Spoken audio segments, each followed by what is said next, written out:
Ay, katatapos ko lang magsimba sa araw nito. Good morning, Papa Jesus. Maraming salamat po sa biyaya. Ngayon, sa araw na linggong ito, wala tayong pasyente. Kahapon marami. Maganda yung bulaklak dito. Tumubo na yung bulaklak namin, no?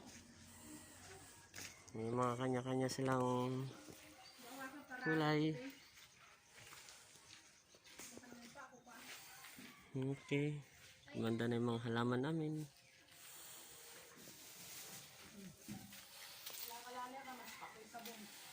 Maganda na.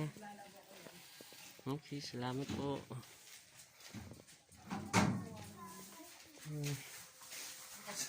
Hello. Hi. Yan yung asawa ko. Okay. Kumukulit.